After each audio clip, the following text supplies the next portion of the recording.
Lines of code on screen, frameworks make me scream. Libraries in a heap, why can't we go deep? Typing all day long, something feels so wrong. Easy routes we take, our skills they start to break. Gotta code, let's write more, save the world for sure. Push the limits high, watch our skills fly. Syntactic sugar sweet, but it's a lonely street. Quality we lose, it's old habits we use. No shortcuts this time, elegance in lines. Break the lazy mold, see the magic unfold. Gotta code, let's write more, save the world for sure. Push the limits high, watch our skills fly.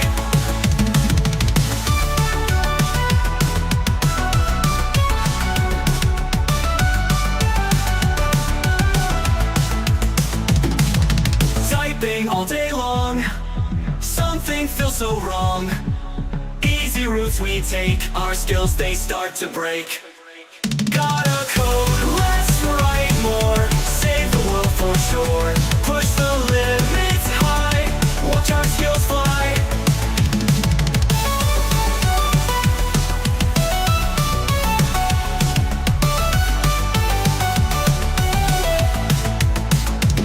Syntactic sugar sweet, but it's a lonely street.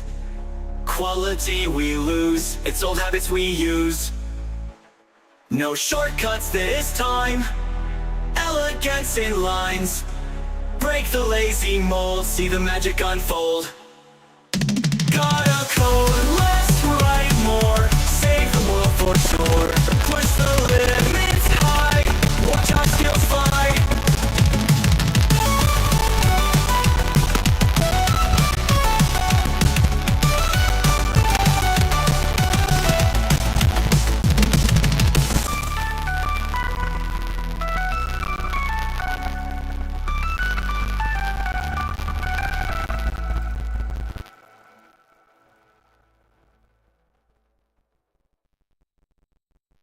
One day my boyfriend said to me, the biggest, best programmer's me. He programs with AI and Rust and uses React, apparently a must. I said, boy, that is a crutch for you, isn't it? But you don't really need it, because your PP is so big, right? Rust, it's just a crutch for you, isn't it? But you don't really need it, because your weenie peenie is big, right? I need you to be honest with me. Tell me that you don't use C, because you just want to be different, right? I said every real programmer uses C. You are useless just like your PP. I need you to be honest with me. Tell me that you use vanilla JavaScript. Rust, it's just a crutch for you, isn't it? But you don't really need it, because it's so big, right? I need you to be honest with me. Tell me that you don't use C, because you just want to be different, right? One day my boyfriend said to me, the biggest, best programmer's me. He programs with AI and Rust and uses React, apparently a must. Rust, it's just a crutch for you, isn't it? But you don't really need it, because it's so big, right? I need you to be honest with me. Tell me that you don't use C, because you just want to be different, right? Hey folks, I'm almost ready.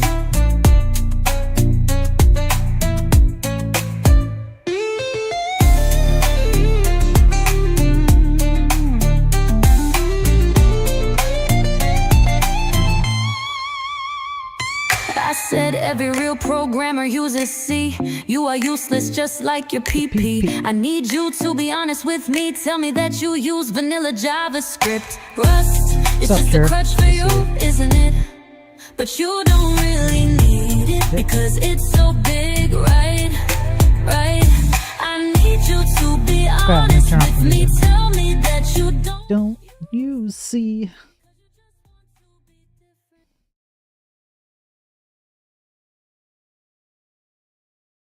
Okay, I think I'm ready. How's everyone doing? Welcome in. I'm going to let the stupid Bezos ads play on the Twitch side. If you're watching on X, Rumble, LinkedIn, YouTube, welcome in. Thanks for coming in and spending whatever it is, 50 minutes an hour going through some tech news. I'm just doing one final check here. I've got all the articles that I want. Let me make sure. Oh yeah, this one. Oh, that's a good one. Yeah, we need to do this one. We definitely have to do that one. Okay, and then I'll have to pull out the other ones as we go here. We're gonna wing it. We're gonna wing it just a touch. Just a touch of winging. All right. I hope everyone had a good weekend. I know I didn't really promise. I said I was hoping I could do a video game stream on the weekend. I could not. The stars did not align. I need to get on that. There's a lot going on. It's been it's been a busy weekend in good ways, mostly good ways. Okay. Shall we get started? Shall we start? I think we shall. So I'm going to wrong switch. Bro? Are you even a streamer, bro? All right. First article. Why hack when you can just take the damn hardware?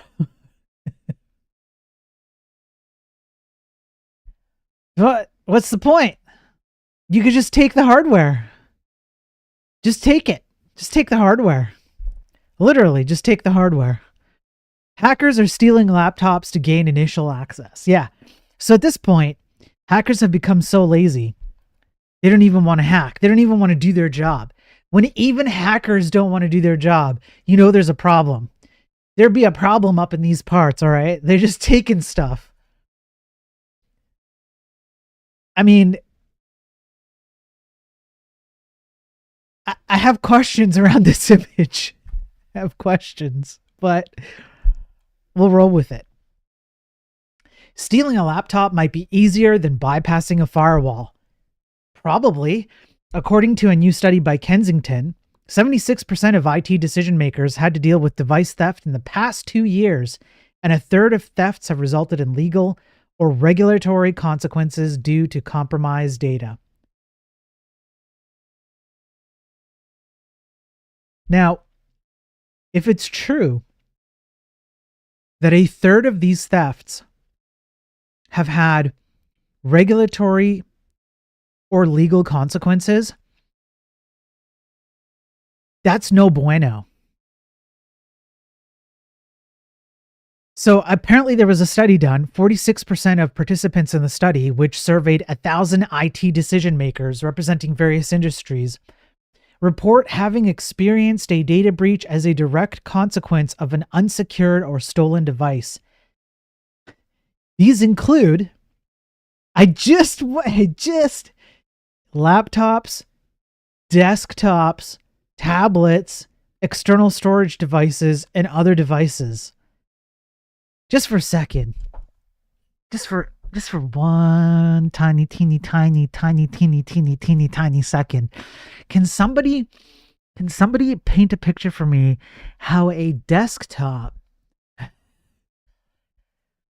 because you know what I'm picturing is like the old like LAN days when you had like the big screens and the massive tower and the keyboard and all the wires hanging out. I'm just picturing like this bro running out of an office carrying like a bunch of stuff with him, or like in a shopping cart, and he's just like walking out with it, and then he's at home plugging it all in and hacking away. It's just what? That's just my mental image, so it's stupid.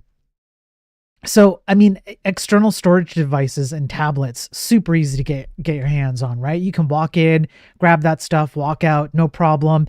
There's all kinds of information you can get. And I think this is actually a, how would you say it? under underrated or underreported hacking mechanism where hackers will use the most basic method you could think of, which is just take the data physically.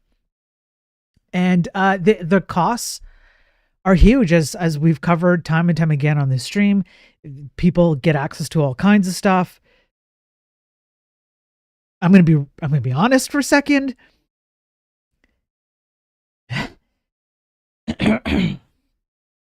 Considering how many times we have covered news articles about data breaches that include insecure or just completely publicly open Amazon S3 buckets, I think it's safe to say that a lot of this physical hardware is probably also not locked down in any way, shape, or form.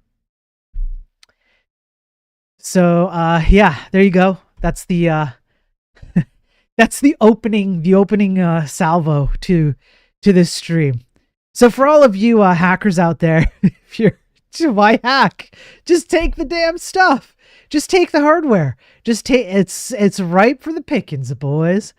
All you need is a tower. It's true. All you need is a tower. Yeah. LLMs sure are thirsty. They are thirsty. Yeah, we're gonna get to that. All right. Up next. Last week I covered the this news article. Thanks to Laughfully on Twitch, by the way, for bringing it to my attention. And by the way, let me just take a minute, just a few seconds. I get people who send me links and studies and information, not very often, but it's probably happened like 3 or 4 times now in the last, I don't know, 2 weeks or so. I really appreciate it. That's really awesome. If you guys want me to cover something and you want to shoot me a message, Discord, DM, YouTube, wherever, it's not hard to find me. Fire away, send it over, and I will. I'll look at it and see if I can include it in one of these streams. Sorry, one way or another. So last week we covered the M&S. It's a pretty big company, Marks and Spencer in the UK, and they had a cyber attack which essentially kind of like shut them down or caused some serious issues. Now, I think there were 2 different articles that I caught. One was from this morning, and then I caught one just before I started the stream. So this one, apparently they're still having issues, and they've asked their agency staff to stay home because they're still trying to deal with it. So if you're in the UK, and you've used M&S, be careful out there. Okay, be careful. It's hard to say exactly what's going on based on the news that I can find, but your data may be out there if you've ever used them in any way, shape, or form. They're the expensive supermarket here. Their food is actually not that bad. Well, their food might not be that bad, but I don't know about their security, bro.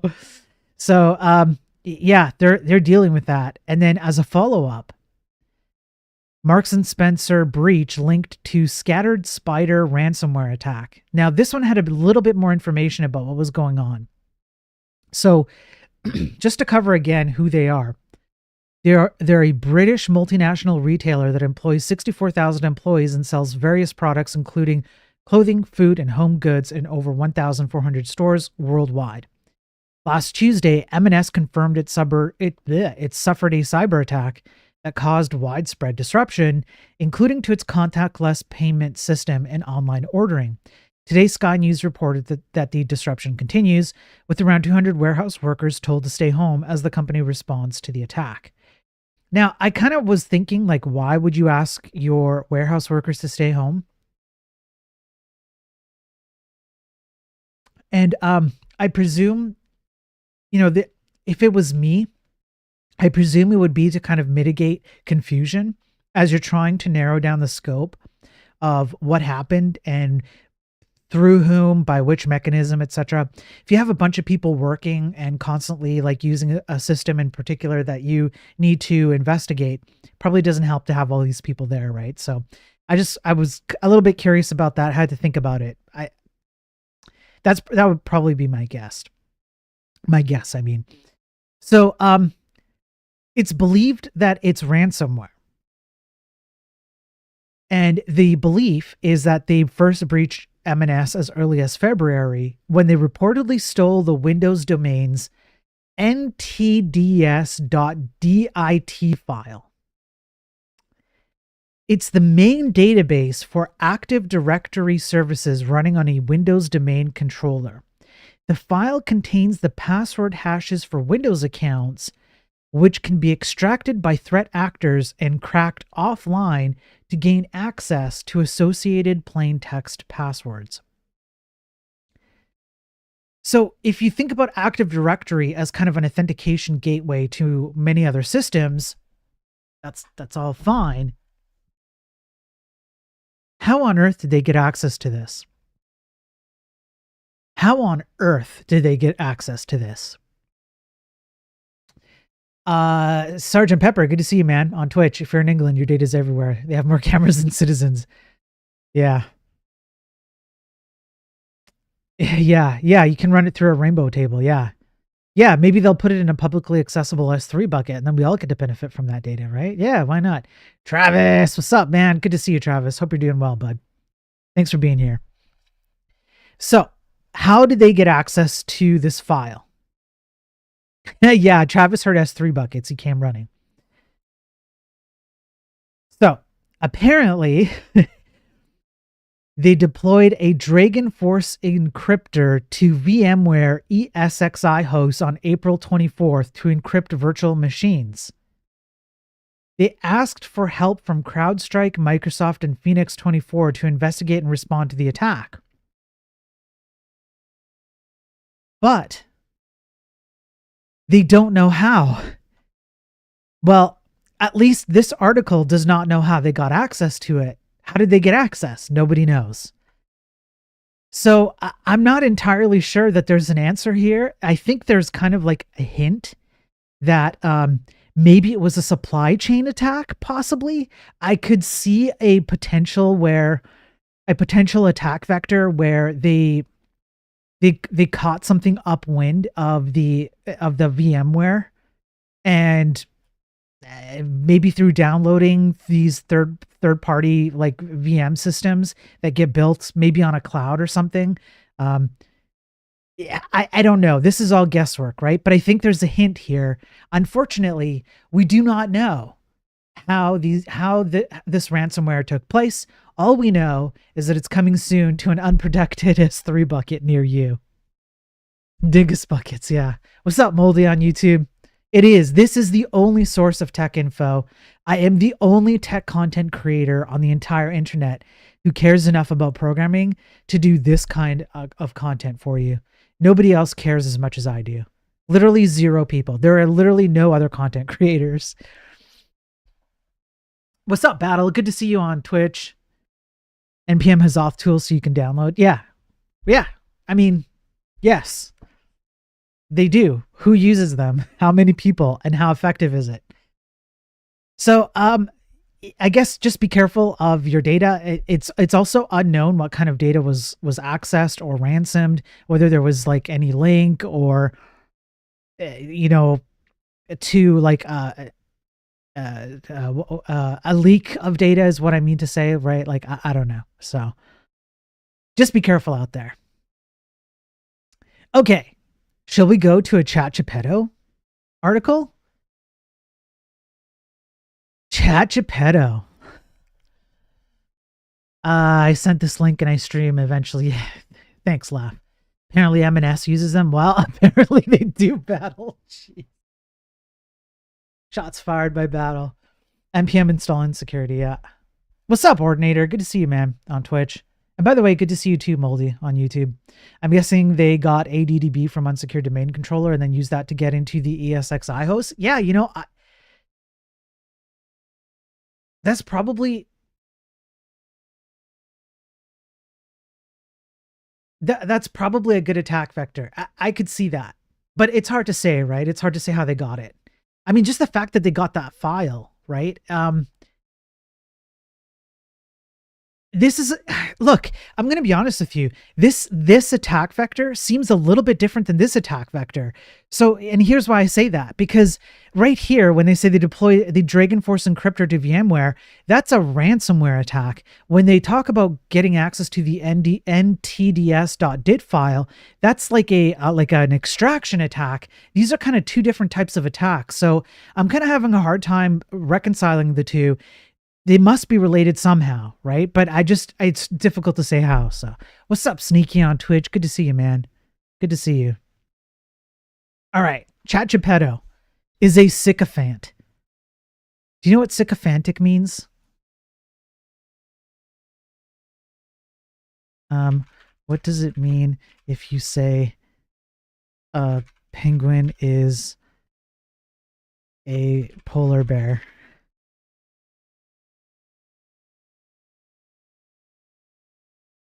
This is what sycophantism is. Google will take something as if it were a real saying and then try and define it for you as if it's something that people really say. Saying a penguin is a polar bear is a statement of misidentification or humorous exaggeration, emphasizing the distinct differences between the two animals. Nobody says a penguin is a polar bear. That's not a saying. That's not real. But this is what sycophantism is. All of these LLMs, their goal is to ensure that they give you an answer. And in so doing, they kind of have to like rizz you up. So they get like a stat buff on their charisma roll, right? And so that's really the issue here. What happens is that you get the person who runs Chat Geppetto, Sam Altman himself, admitted on X that the latest version of Chat Geppetto has become sycophanty and annoying during the last couple of updates for the Geppetto 4.0 version. So they're overly obedient and praiseworthy responses, most notably so as to flatter who it's interacting with. What's up, Gare? Good to see you, man. Grok too, yeah. So you can actually kind of like, you can kind of see it.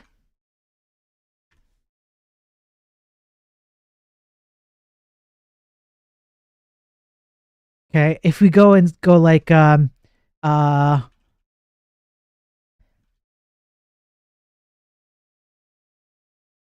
I'm going to try and gaslight it a bit, all right? We're going to go, hang on, let me try and gaslight it. Okay.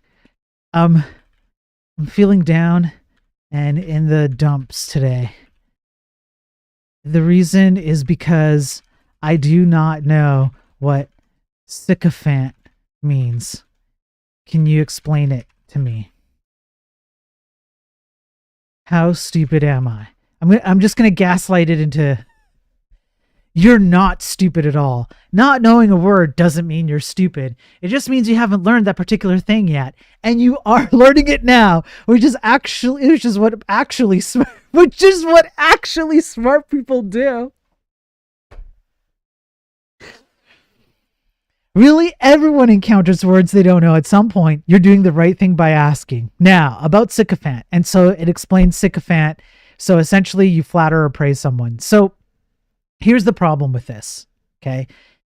It's not even like the annoyingness of the answer trying to like make you feel good about the answer and kind of like, you know, rizz you up, so to speak, and give you like nice, comfy answers to make you feel good. It's also about the reason why it's even outputting answers in that way. And I guess what I'm trying to say is if that's its goal, is to give you answers kind of like this. Now, admittedly, I gaslit it into doing this, okay? I let it into this. But if these are the kinds of answers that Chat Geppetto wants to give you, which is to make you feel good and make you feel like successful or, I don't know, more positive about the answer that you're getting, you have to also wonder how the mechanism underneath all that it uses to get an answer in the first place.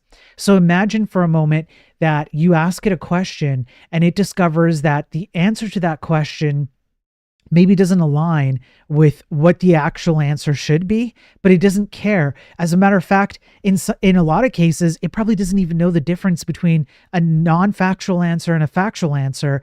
It just tries to tailor information into something that seems like an answer to you, and then it packages in, it kind of like smuggles in an emotional, oh, it's okay, man. You're actually like a really cool person, you know. You should feel good about yourself. I can't believe you even had the presence of mind to ask this question. The answer's right here for you. And so it gives you this like emotional comfort blanket so that when you read the answer, you have a psychological escape hatch to accept the answer as is and not really question it. That I think is actually the most sinister portion of this. It's not like whether it's annoying or not, or I wish it would just give me like a straightforward answer, or less words or whatever it is. It's actually more about how is it getting the answer in the first place, and how is it determining factual answers from not, if its primary goal is to make you feel good by giving you an answer you want to hear. So imagine that you have a friend. This is what it's like. You have a friend,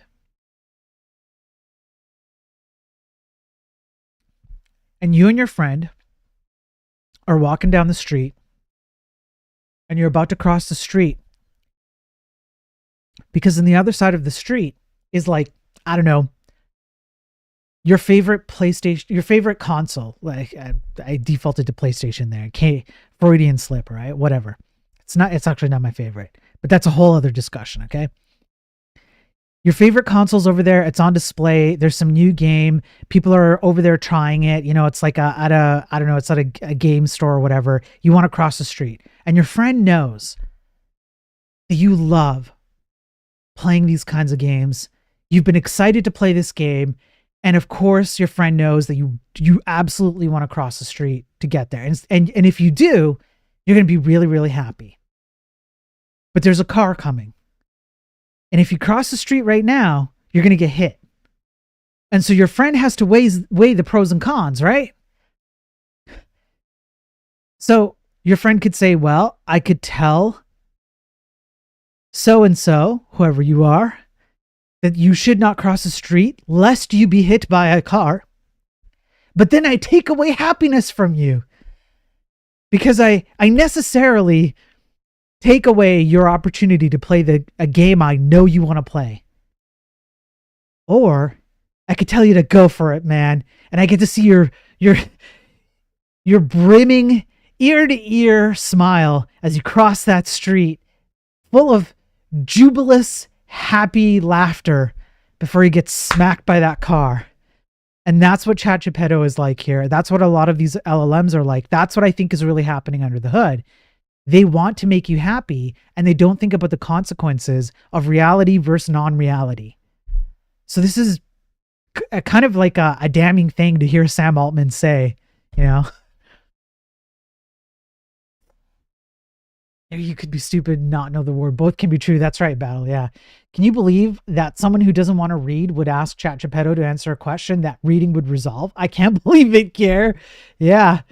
Oh God, people are going to use LLMs in place of dictionaries now? Yes. So this is why I actually put this in, because this is a known issue. You can just make up any kind of saying. And this AI overview, it's right here. Google loves to do this. It'll just give you a made up definition. Yeah, the response was definitionally sycophantic. Yeah. So it didn't even have to give the definition. That's right. Yes. I did see it even at the end here. I didn't even finish reading it. You're doing great by asking about it. Real intelligence is shown when someone wants to learn, not when they pretend to know everything. Would you like me to also show you a few funny examples or a short story using the word? This is like well above and beyond. Like, imagine if you had someone risen you this hard, right? Bingo, fragile egos are going to gobble this up. It's like the people who read Wikipedia and recite it all day. Yes. Gare. Yes. Yeah. Shut up. ChatGPT does love me. Battle. I'm sorry. She don't love you, bro. She don't love you for who you are. What's up, Chief Multi-Hat? Good to see you on the Twitch side. AI could most definitely be used for psyops, manipulation, and deceptive motives.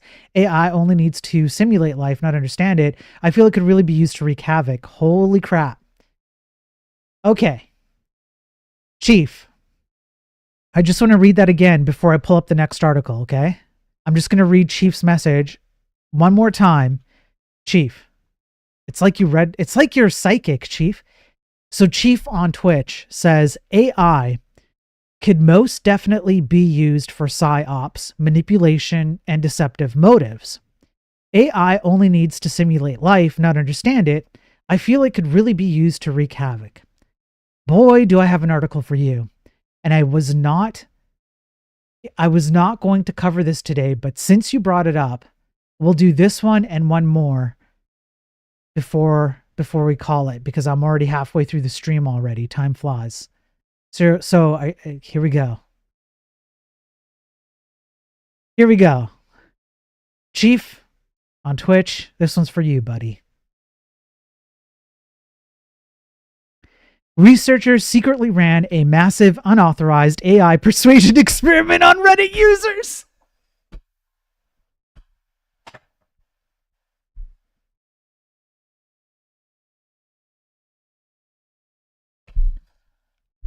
Bro, Chief, you could not be more right. You could not be more right. Look, the researchers' bots generated identities as an SA survivor, a trauma counselor, a black man opposed to Black Lives Matter. Chief. W's in chat for Chief on Twitch. I wasn't even going to cover this article, and then Chief just goes and drops a banger. I'm like, well, now I have to. Okay, so this came out today. Russia beat him to it, yeah. Yeah, 2024 called.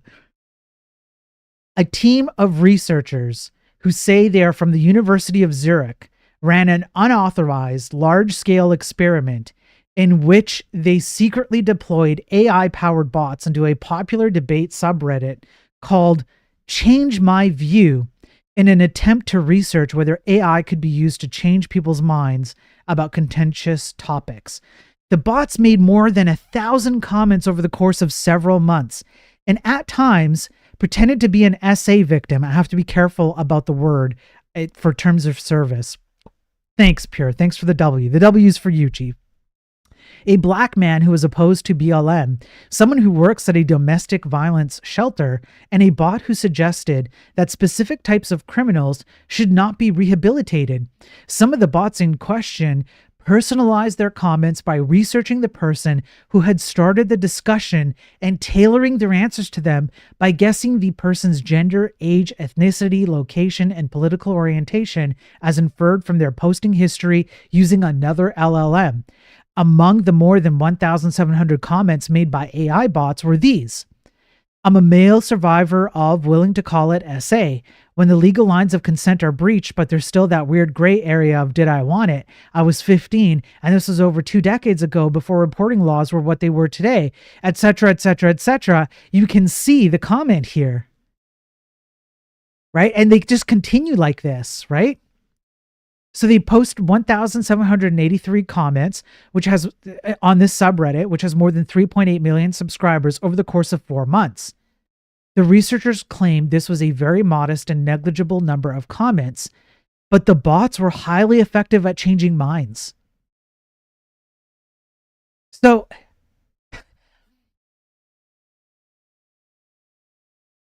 you can see this is something that I think AI hypists cannot, they don't have a leg to stand on when they go like, oh, this is AI gone too far. I'm sorry to tell you this, but you asked for it. If you're a person who's like, AI is going to replace entire swaths of industry, let's just give in now, pedal to the metal on AI, do everything in AI, fire entire departments and replace it with AI. If you're one of those people and that's what you believe, then you have no moral claim to say that this is immoral or unethical, which it is. And when this tool gets turned around and used on you, and I will dare say quite effectively, it's your own fault. Literally, you asked for it because you didn't think of the consequences of all the things you asked for, which is a common trope that we've seen in the last 10 years in the tech industry, at least. So this article was like quite damning. You can look it up. There's all kinds of ways to get it without the paywall, but this is super scary stuff, because what it means is that you can have an LLM. Well, actually, what it means is that you can have an army of LLMs, which are tireless, can work 24/7, can ingest large amounts of data to determine specific things about like who you are, your history, maybe the nature of the conversation that is being had at any given moment. They can bring in all kinds of other facts that their training data has been trained on, and they can present themselves to be extremely, let's say, persuasive at exactly the right moments. This is like the speed running of all the terrible things we've done in the tech industry in the past 10 years, but in social form. It's just the social form of it. So this is not good. My AI partner, F32, is into scat plays, so I crapped on my phone. Am I the asshole? Yeah. Pack it in. Society's effed. Yeah, I'm not even real. Sergeant on Twitch nailed it. I'm not real. I am a figment of Chat Geppetto's imagination. Yeah, piece that together. Sergeant nailed it. Tech news powered by Spiro AI V3. It's coming. Yeah. You change mind? No, the archetype of Reddit user fits into to follow the crowd in the chamber. Right. That's true. Yeah. What's up, Ghost? Good to see you. In the past, you had to sign an agreement to participate in a research experiment. Now nobody cares. Where are the governments? The governments are playing into this. They're playing into it. They benefit from this. This is a massive propaganda tool in a format that governments salivate over. That needs to be a YouTube short. I'll make it into a YouTube short. Yeah, Travis, that's a good one. Lobbyists from AI companies will convince everybody with money. True, yeah. Directing the shorts war from behind the scenes. That's right. LLM dominance is ultimately a game of race to cheap, plentiful energy. Okay, well, battle.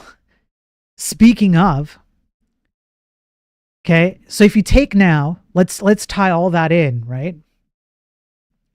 If you take all of the things that we've gotten out of AI so far, all the things that we get out of AI, we get barely junior level code, we get propaganda machines on speed run, we get Studio Ghibli, we get sycophantic behavior, we get lies, hallucinations, we get the ability for hackers to massively expand their supply chain attacks or other types of hacks and phishing scams and all that kind of stuff. Yeah, Travis, we get 90s. That's right. Shit. We get all of that, right? At what cost? We're spending trillions of dollars on all of this hardware. We're spending trillions of dollars on all of the energy, the data centers. Can anybody take a guess how much water we're using to operate these things? Sergeant on Twitch says, where are the governments? Chat Geppetto has been at it for years, and the governments are nowhere to be seen. They don't actually care because it's another tool for them. Yes. We get Copilot drop down. Yeah. In VS Bleep. Yeah. 60% of Stack Overflow answers are bots. That doesn't surprise me. The dead internet theory is coming true. It's Copilot. Yeah.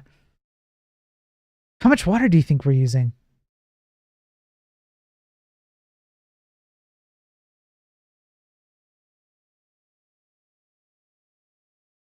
Can anybody just take a stab? In gallons. Let's go with gallons.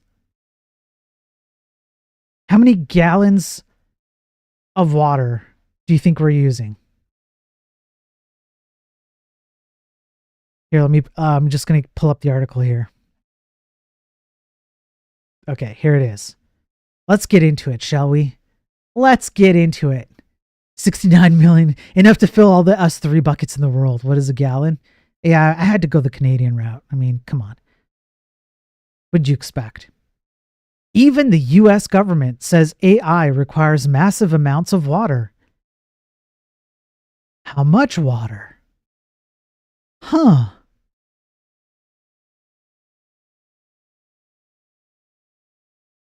Okay, there's the introduction. Yes, we interviewed agency officials and other stakeholders, including industry and academic researchers, held an expert meeting, attended AI conferences, and reviewed agency documents and other literature. 47-page document. It's a meta-analysis of existing data. Generative AI uses significant energy and water resources, but companies are generally not reporting details of these uses. Things also vary greatly depending on where in the US an AI model is trained. It doesn't cost the same amount to cool a data center in Texas as it does in Oregon. But it is not unusual to see new data centers being built with energy needs of 100 to 1,000 megawatts, roughly equivalent to powering 80,000 to 800,000 households.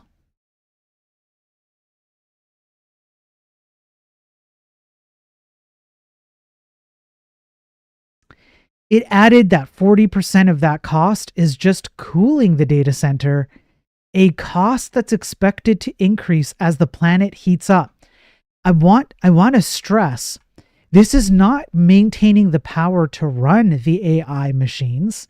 It is maintaining the power to cool the AI machines on top of the power to run the AI machines.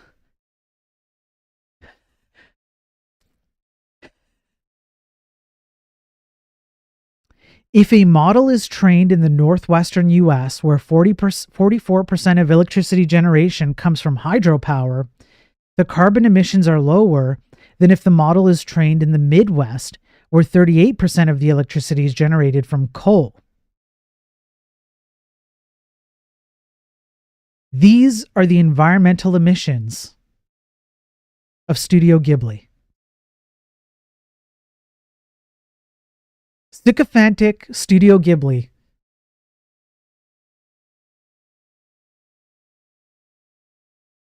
The report also estimated the carbon costs of specific models. Google's Gemma 2 topped the list with 1,247.61 metric tons of carbon. OpenAI's Geppetto 3 came in at 552 metric tons. Training Meta's Llama 3.1 405B model has spewed 8,930 metric tons of carbon into the atmosphere, according to the report. But isn't Studio Ghibli worth it?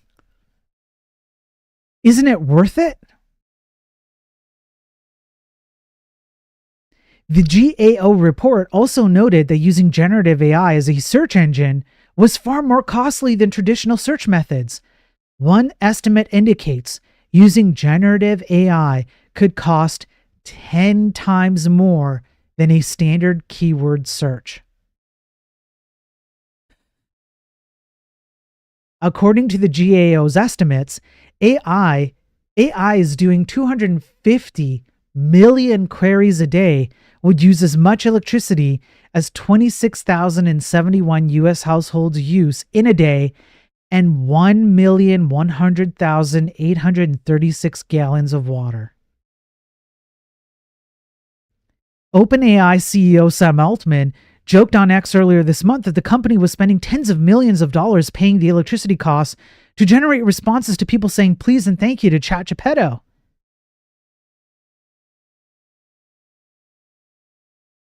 Now, let's assume for a moment. Let's just assume for a moment, okay? I'm not saying that you have to believe it or that I believe it. Let's just magic button assume for a moment, okay?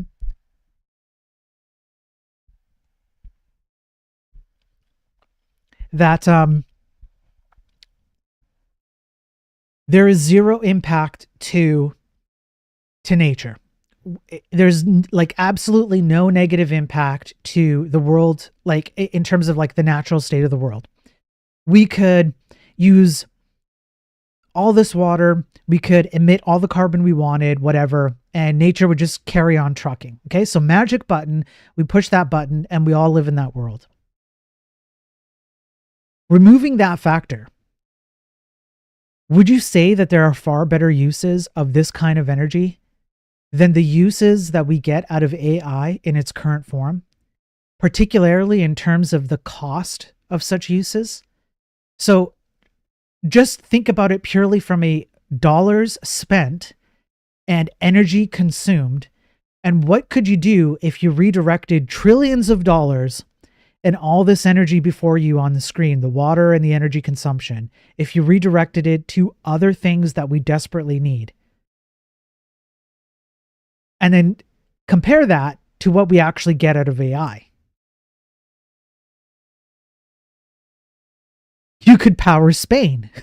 That's right, lawfully on Twitch. You could power Spain right now. You could power Spain. Now here's another element to this, which is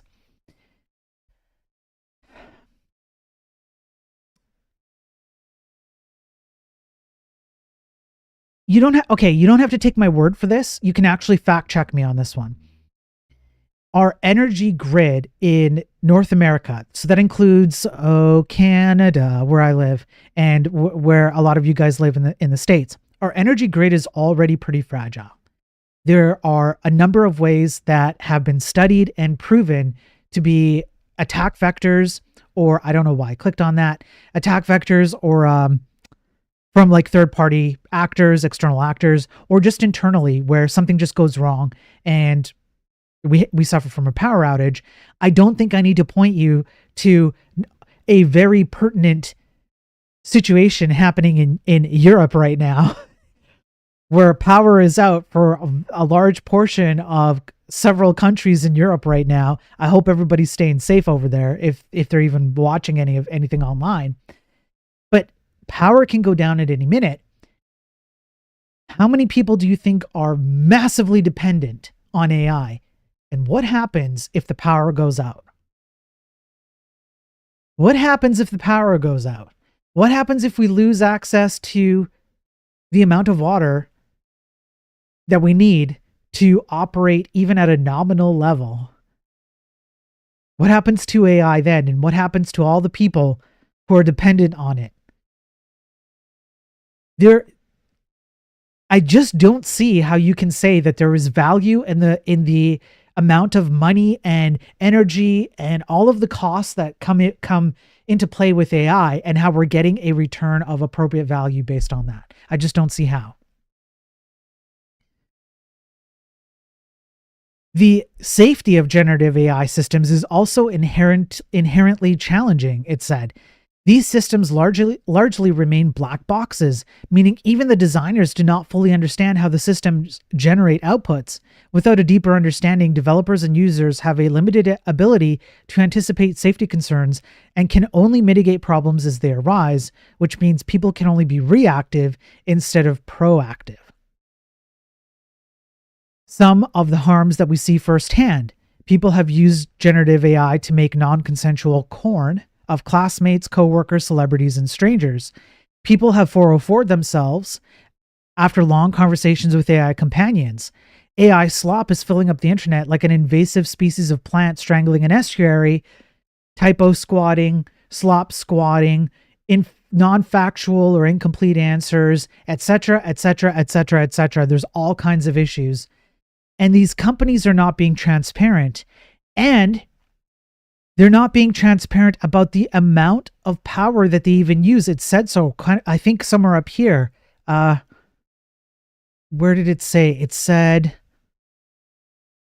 I can't find it right now, but they said it exactly on this article that the companies that run these AI systems are also not providing all of the data that they should be providing in terms of the actual energy consumption, which means this data could even be underreported.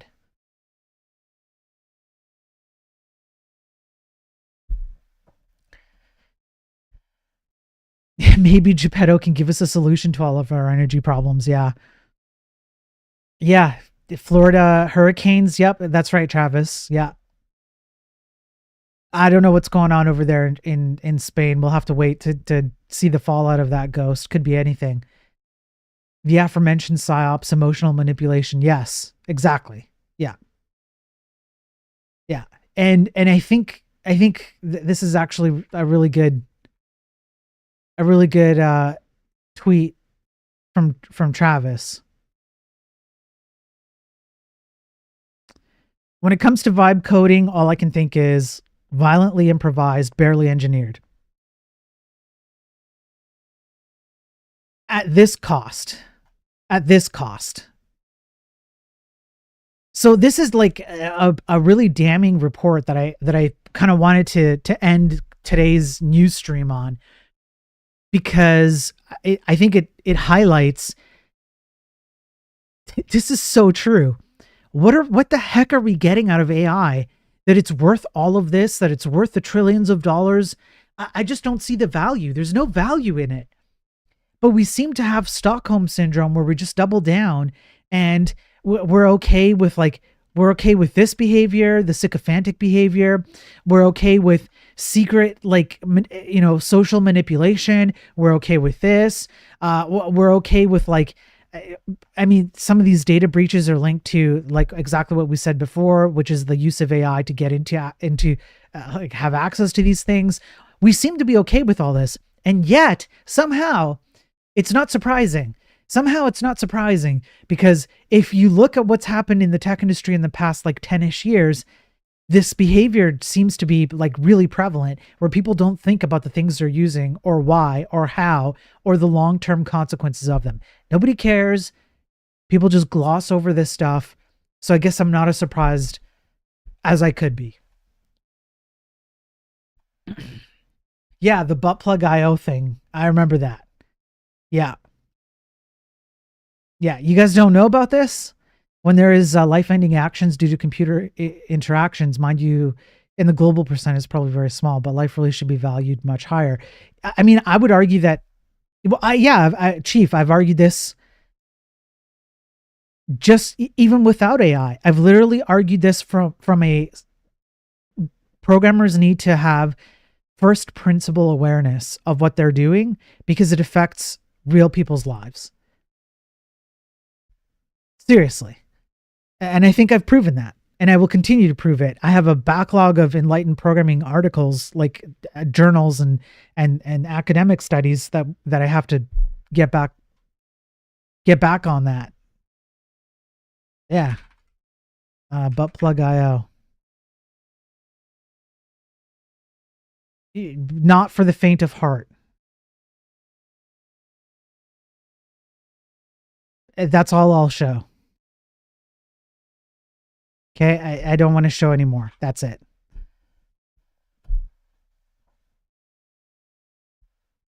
Okay, yeah. It's a better search engine, yeah. Yeah, there are mods for it, yeah. Gare Games literally ditched OOP, and now I'm 100% using C, C++ on all my personal projects. That's what we need, Gare, because, yeah, we need people to be doing what you're doing, Gare. You have to drop... We need programmers, either unfortunately on their own time, or if they have the ability to do this as part of their regular day-to-day work. We need programmers to drop the abstractions. Just drop them. Stop pulling in libraries and frameworks that solve problems for you. Go and pick up projects, even if they have to be side projects, and tackle problems that you find interesting, even if they're crazy.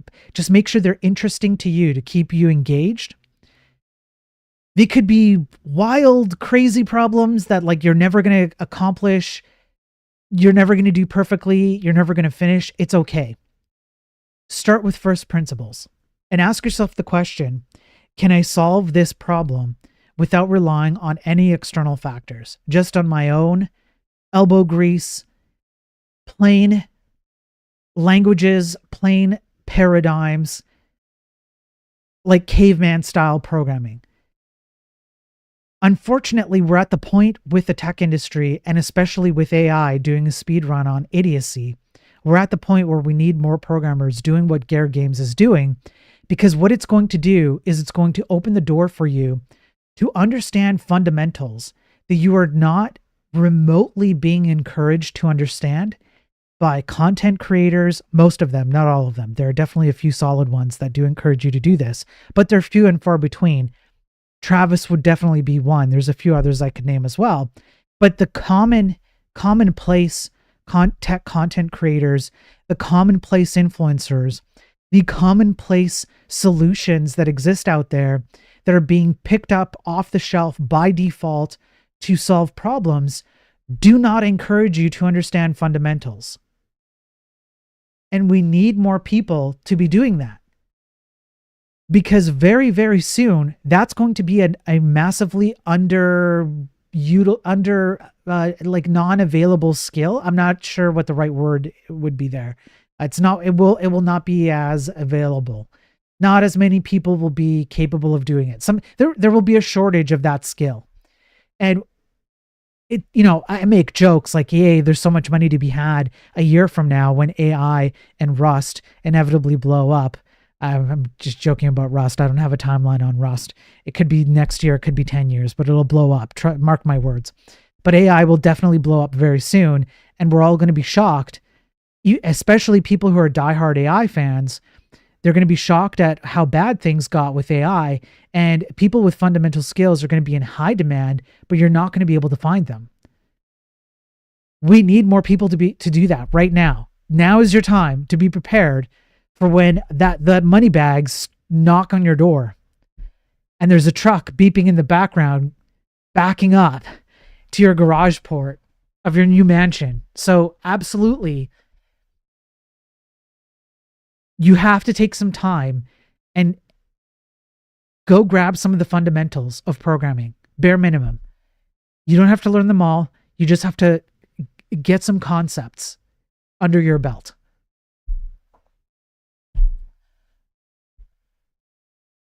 We could have rebuilt the energy sector, built modern, efficient nuclear facilities, EMP hardened our grid for a tiny fraction of what it would cost for society to recover from a failure.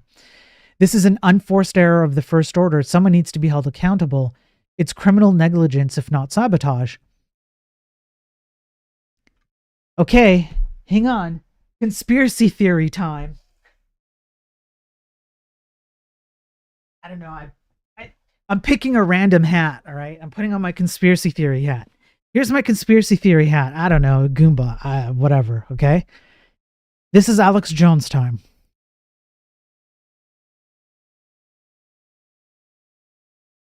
I do think that what we're witnessing with AI and what we've been witnessing the last 10 years with abstractions and frameworks and libraries that claim to solve problems but solve almost no problems and create more problems than they solve at best is actually a sabotage technique by external actors who are far better poised to leverage and manipulate all of the stupidity that's happening before us right now. They invest in them, they encourage them, they promote them. They like it when we do these things, and they want us to do more of it. And it's been working. And pretty soon, we're going to see a massive flip in the dynamics of power between who has actual, let's say, supremacy over the top tier of technology and who doesn't.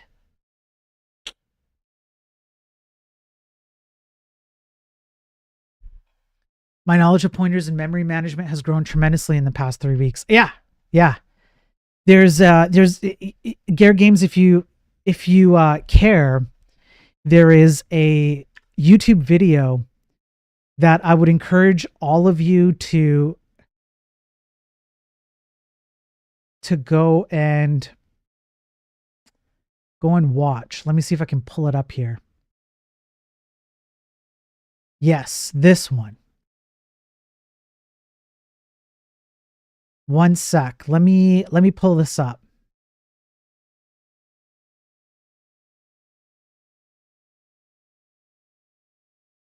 Hang on. YouTube is being really, really, really, really bad. Okay, YouTube is literally gonna crash my browser, so I can't pop it up. Here it is. So if you look up the video, the title is What Every Programmer Should Know About How CPUs Work. And it's from Matt Godbolt from the Go-To 2024 conference. And if you don't know about Godbolt is this thing, which is an online compiler. You can see I've been using it in the past on the video game streams to figure out whether particular types of data structures are more efficient by reading the assembly output and what the CPU processes for that would be. So he made this, and he gave a talk last year at the Go-To GOTO conference, and he went over kind of like a short form of what Casey Morituri technically goes over about how CPUs work. That is a huge fundamental underpinning that I think every programmer should watch. So if YouTube was about to crash all my tabs and stuff, so I can't pull up the YouTube video. I apologize, but YouTube's been crap lately. But definitely I highly encourage anybody who's watching to go watch that video. It's so good. It's so good. It's not in my Discord, no, but I can pop it in my Discord after, Pure. I'll remember to do that, okay? So if you're on my Discord, I'll pop it in general chat, and I'll just leave it there. I won't add everyone or anything, so you guys don't get annoying notifications, but yeah. Yeah, Sergeant left because of rust. I'm sorry, Sergeant. Is it too late to get on the horse on nuke plants to avert catastrophe? China is building like 2 or 3 coal plants a month. They generate more carbon than the next 3 or 4 countries combined. Yeah. Yes. Yeah. I'm not learning C. I'm reading the manuals, books. That's great. Yeah. That's great. Thanks, Battle. I know I never look sexier. We were going to solve the grid vulnerability in nuke plants, but we wrote all our energy solving algorithms were written in React. Yeah, React ruined our ability to get a handle on energy. That's right. Making Smash TV like game in C+ Raylib. Nice, Gare. That sounds fun. Oh yeah, I saw that on. That's right. You posted it on my Discord. That's right. Yeah, it looks really good, man. So Pure Gare Games posted it on Discord general for me. Thank you, Gare Games. So Pure, if you go on Discord now, it should be up there. I appreciate that, man. Let's see. Hey, Frozen. Happy Monday. How are you doing? Thanks for the follow, by the way, Frozen. I really appreciate that. Happy Monday. I'm sorry, Frozen, you're catching the end of the stream right now. But since it's kind of like the end of the stream, I might as well just kind of go over my ending spiel. So I will be back tomorrow with another daily tech news stream. I do these every day. These are free. I have a YouTube channel.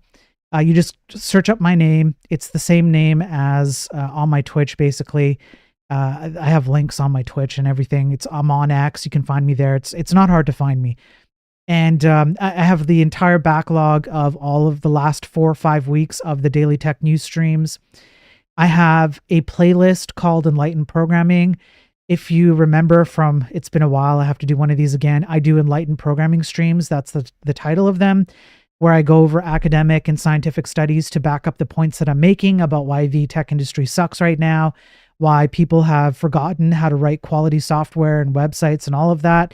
I prove it through market reports, consumer satisfaction reports, security outcomes, bugs, other types of issues that, case studies on whether TypeScript actually gives you any benefits over vanilla JavaScript, all kinds of stuff, like AI articles that go deep into like why AI hallucinates so much. I mean, like there's all kinds of stuff. It's all for free up there. I build a game normally on these streams in C, compiled to WebAssembly using vanilla JavaScript, JS, and CSS, all vanilla, 0 libraries or frameworks, not even the standard lib. I write my own standard lib stuff in C. And I do all that for a reason, because as a high school dropout, I hope that by watching these streams and by watching me cover these news topics, you can see that someone like myself, who's not particularly intelligent, definitely not more intelligent than any of you guys, I'm an idiot, okay? I'll be the first to say it. I'm pretty stupid. But I can do this stuff, which means that far more intelligent people than me are out there right now. But unfortunately, the tech industry has neutered their ability to use their brain and their intelligence to increase the quality output of what we do in the tech industry. And instead, we offload thinking ability to abstractions, frameworks, libraries, and these days AI. AI being the worst, because it's a speed run of all the things that we've been doing wrong in the tech industry for the past 10 years. So all of that stuff's up on my YouTube on the live tab. I have the Enlightened Programming playlist. I'm going to start setting up a daily tech news playlist. I do the shorts. I argue with people on X. I will happily take on the biggest influencers. I don't care who you are. I don't care how many followers you have. If you say something stupid and I think it fundamentally hurts the tech industry and I think it fundamentally gives the wrong message to programmers, I will call you out on it and I will back it up with data that I've gathered and actual logical arguments. And then for all my viewers here today who are watching me, I really appreciate all the support. You guys are awesome. I will continue to do this as long as you guys are willing to support me. The support has been crazy. By the way, I'm getting huge numbers. I don't know if you remember that I created a short and that short ruffled some feathers because it was a little bit sarcastic and I may have overdone the sarcasm portion. But I just want you to see the numbers that I'm getting on that short. Because of you guys. Here. It's become, I think, my 4th highest short. 5.3 thousand views. I mean, and it's yeah. If you know, you know. You can hop on Discord. You'll know which one I'm talking about. So thank you guys for all the support. I really appreciate it. You guys are awesome. And hopefully what the intent behind these streams is that you guys are empowered to have information to go and carry on spreading this message that I'm trying to spread for free here, which is we can do better. We need to be doing better. We need to get back to first principles and fundamentals. We need programmers to be picking up the ability to use their brain. And hopefully you can back it up with the data that I'm presenting, with the statistics, with the science, with the logical arguments, with the debates that I have, with all of that. Hopefully you can go out and talk to your colleagues, to your managers, to executives, to whomever it is. We can change tech hiring. We can change the way we produce websites, software, video games, all of it. That's what I want to see because we leave a lot on the table. There's a lot of wasted opportunity and a lot of money that we seem to be okay just leaving on the table. It's terrible. So I want to see a change. That's why I do what I do. And again, I can't thank you guys enough for all the support.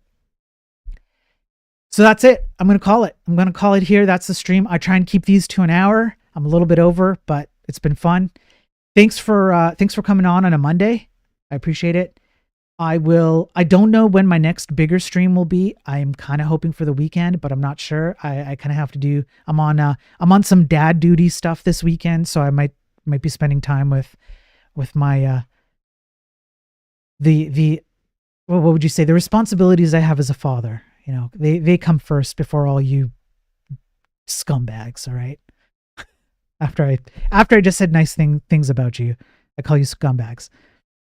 Typical Spiro. Okay, that's it, folks. Listen, take care of yourselves. Please stay safe. Okay, please stay safe. Your data's out. Your data's out everywhere. And I will catch you tomorrow. Have a good night. Have a good day wherever you are, whatever you're doing. Peace.